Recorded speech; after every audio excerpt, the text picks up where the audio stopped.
Bom dia a todos. Good morning to you all, which are here present or seeing us on streaming.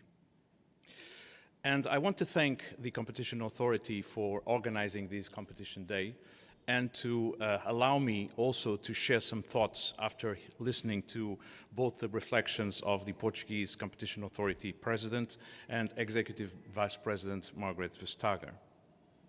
It is now very close to the end of the Portuguese presidency of the Council. And this is probably one of the final acts that as the President of the Competitiveness Council, I am actually delivering. And I thought that I could reflect a little bit on these past few months. Not only these 6 months of the presidency, but also what we have lived in the past year, where we have worked very closely amongst member states and with competition authorities on a number of topics. We have worked very hard, certainly in advancing the digital package, the proposals by the Commission on the Digital Markets Act or the Digital Services Act proposals, but also on the review of competition policy, on matters such as foreign policy, foreign subsidies and others that Vice President Vestager just mentioned. We have also undertaken a review of the industrial policy. And we have also been looking at the trade policy of the competition of the European Union. Many of these topics reflect concerns that we had from before. They were very close and very at the center of President von der Leyen's agenda. The importance of digital markets, the need to consider the global competition and the relative loss of weight and competitiveness of European companies in global markets. The pandemic accelerated these trends and focused the attention of political leaders in looking into them. But we also worked very hard on the back of the fight to the adverse impacts over the economies of the pandemic of COVID-19. This required significant work towards adapting state aid rules to how to support firms going forward in these very difficult times. Now, in this context, Vice President Vestager recognized the need to review the competition law toolkit and the work that the Commission has been undertaken together with the Council and the Parliament. But at these final stages of the Portuguese presidency, I thought I could share some reflections from the point of view of where I sit, together with economy ministers, looking into issues which are currently facing Europe, the Union, and the global economy. And I will talk about 3 topics. The first is the importance of our single market and the need to deepen and complete it. The second is about the importance of the digital markets and the need to update competition rules to make them appropriate for a digital age. And finally, the need also to review our state aid rules to support our firms transitioning to a greener, more digital economy. Let me start by the single market. Europe has been built on the promise of peace, democracy, and prosperity for the European citizens. And a very large pillar, a very significant pillar of this prosperity is the consequences, assumed to be the consequence of a well-functioning single market within the European Union. Firms which can operate seamlessly across the single market, offering their goods or services to 450 million consumers, to tens of millions of economic operators, certainly will have the benefit of that scale, which is critical to ensure that innovative firms can prosper in their own market, in their enlarged home market, and build a muscle which is required to compete and continue to prosper in global markets. The history of the European Union is in very large part the story of building up this single market. This required a single rule book across member states and the different markets. It requires standardization of rules so that products manufactured in Slovakia can be sold in Spain. It requires that a level playing field exists in the European Union so that a firm in the Netherlands does not receive support from the Dutch Treasury, which allows it to offer its products at a lower price than a firm in Slovenia. It mandates that food produced in Portugal can be produced in accordance with the same quality and safety standards which is accepted across the Union, so that a German purchaser can be sure that not only these Portuguese products are tastier than others, but they also meet the same standards which are found across the continent. A lot of the bureaucracy that has been caricatured in these, when talking about Brussels, has to do with drafting and agreeing these rules painstakingly throughout the years to make sure that we have a functioning single market. But we know that in many industries, on services for instance, we do not have a single market. We still have to complete it. Various different rules continue to apply. Access to capital is not the same. Tax rules are not similar across our continent. And we acknowledge also that certain activities require scale, and so they tend for concentration, and that when we have fragmented markets, it is more difficult to maintain fair competition. Capital-intensive activities with low margins tend for this concentration. Now, US firms clearly have the benefit of a single market. They can operate seamlessly from Florida to Washington and offer their services to the full market of the American consumers. The same is not true in Europe.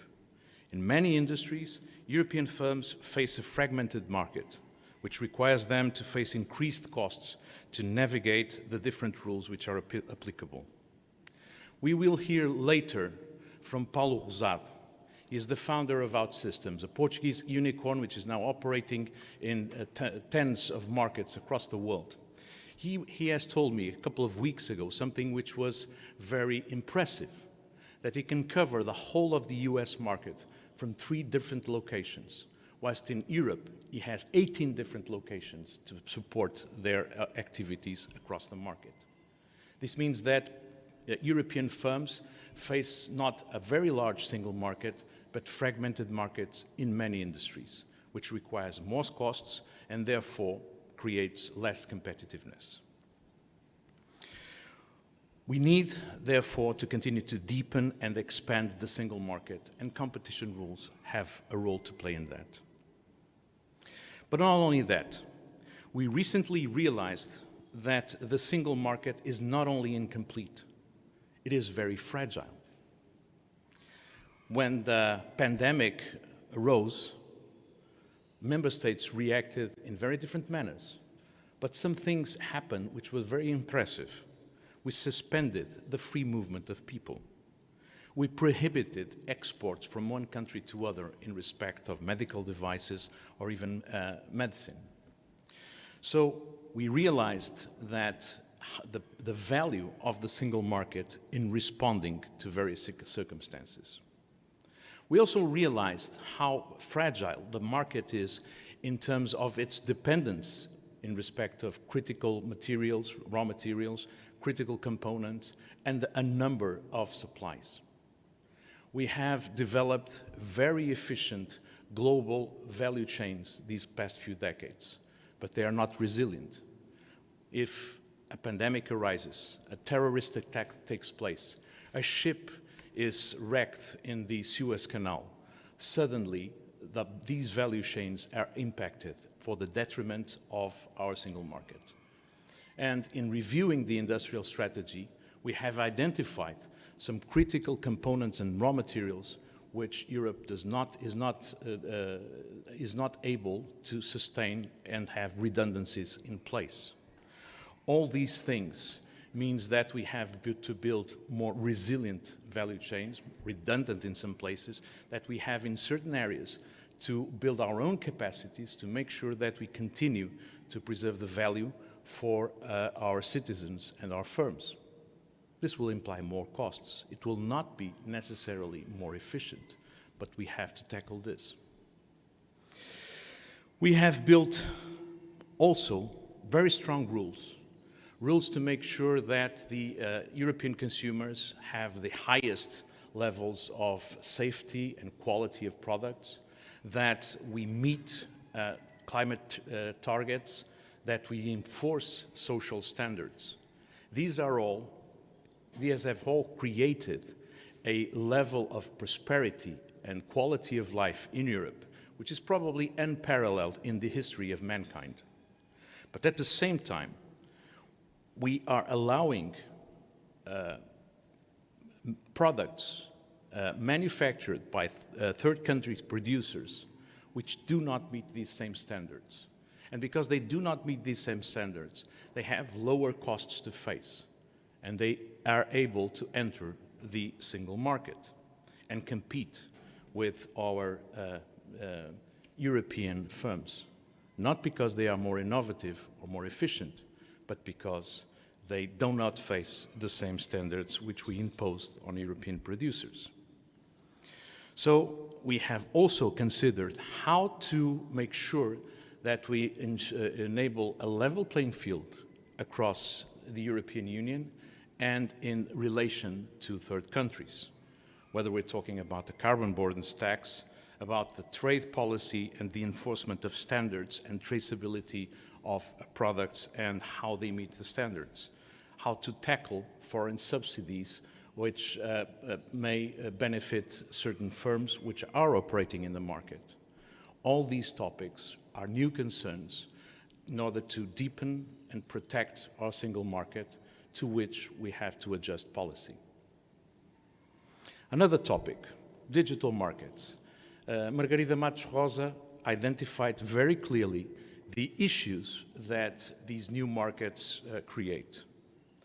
Digital technology has evolved massively in the last 2 decades and has the capacity, the technological capacity to process, transmit, and store information has evolved rapidly.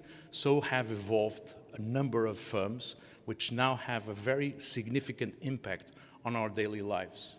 They have progressed and developed business models in the absence of rules.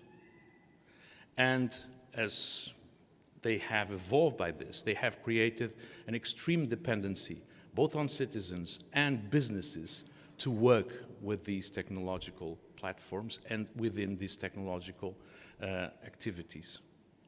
These create new issues, which we now realize that impact on competition, and that the competition rules were not prepared to deal with. We have made efforts on enforcing the current rules of the competition, which were built in the late 19th century, the early 20th century, to these new realities which businesses and consumers currently face. And we have made some progress in courts, but we have identified that we need to review the policy. A platform is a marketplace. The economic operators cannot be left out of that marketplace, or they will miss significant parts of that market. They will not be able to deal with the largest number of consumers possible. This has been even more topical in the last year, as e-commerce has grown significantly in Europe, and we have realized how much dependent our businesses are in having fair access to these platforms. Big tech companies are gatekeepers to these marketplaces. They hold the keys of the market. And so we must not assume that because they don't charge prices to consumers, they just allow the ability of economic operators to offer their services there. They are not competition issues at play. They are gatekeepers which basically do not ensure necessarily fair access to the markets that they set out, but they may take advantage of the fact that they hold these keys. We know some examples, and Margarida Matos Rosa just mentioned them very significantly. Platforms that directly compete with operators offering goods or services in their marketplaces. operators which gather data which is developed by operators offering products in their platforms to then just make sure that they have the benefit of this. These are all economic and competition problems for which the competition toolkit needs to be addressed. Now, I'm not saying that tech is not positive. I'm completely dependent on that, and we all appreciate in our lives the convenience and the benefits that technology has brought to firms and to competitors. These companies are extremely innovative, and they must be allowed to continue to operate and innovate. But we need to design rules which are consistent with the new realities of the digital markets and the growth of digital services. And this is what we need to be done. Now, very oftentimes I talk about how these companies have evolved by making an analogy. Just imagine that in the early 20th century, we have developed a massive network of highways that provided a car, a vehicle, to each citizen, and we didn't have written the rules of the road. We are now drafting the rules of the road whilst we are driving. This is probably impacting on business models, it is having an impact, but I think it is for the benefit of the world and the competitiveness of our economies if the European Union is the one which sets out the rules, which avoids a fragmented markets across the continent, and which is able therefore to set a global standard which ultimately will be for the benefit of all by knowing that they have clear rules under which to operate. Now, a third note, which has been very significant in the discussions that we have been having with ministers. I'm talking about state aid. We have taken clear decisions which are mandated by the reality we are living of tackling climate change, of setting the goal of making sure that by 2050, Europe is a carbon neutral continent. Now, in order to do this massive change has got to happen. We need to make sure that the way markets are organized, the way we produce the goods, we produce energy to move and produce goods, the way we consume is completely changed for a carbon neutral circular model. This is a demand of our planet, is a demand of our citizens. It is something that we have politically decided to do. We know also that we need to continue to ensure that European companies are able to operate in a digital market. We need to build the infrastructure. We need to make sure that we train citizens and employees, but we also must make sure that companies are able to transition to new models and to acquire the technology which is required to do so. This will be a huge effort. It will require huge investments, not to increase capacity, but just to make sure that firms can continue to operate. Now, there's one thing we know. We know that the profits generated by firms alone will not be able to finance all the change that we need to be making. We know that firms will need support. In designing the next generation EU program to support the economic recovery of Europe, the Commission and the Council have decided that we would appropriate a very significant amount of money, 750 million euro, to support the recovery by providing a concerted effort of public and private investment to provide an economic stimulus in the next few years. But we have decided that this economic stimulus would be targeted towards supporting the green and digital transition that our societies and our economies need to do. Now, in order to do this, firms will have to have the benefit of some part of these investments. New technologies will have to be developed. New business models will have to be incorporated.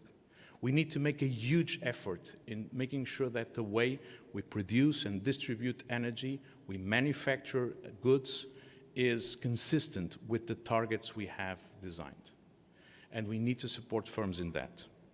So we need to make sure that firms have the ability to access funds for these purposes. So we need to review and accommodate this in the way we look into state aid.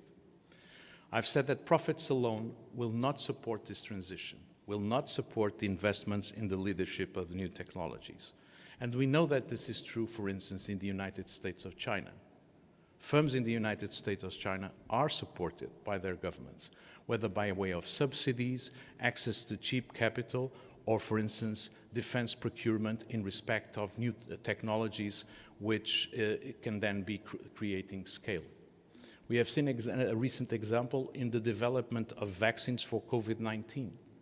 It was the advanced purchase of vaccines which allowed the very quick deployment of the industrialization and the capacity building that was required.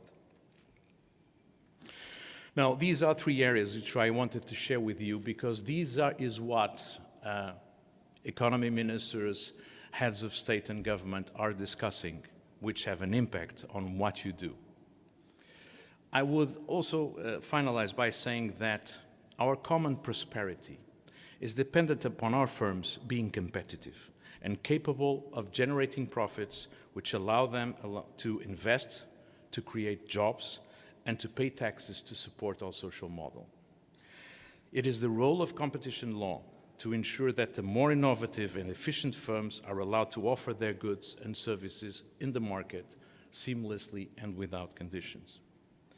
But in these changing circumstances in the market, in the changes, in the changing technologies that we are facing, the changing challenges the new challenges that we are facing too, we need to ensure that we continue to make sure that the competition tools are appropriate to these new challenges. Thank you very much and enjoy the day.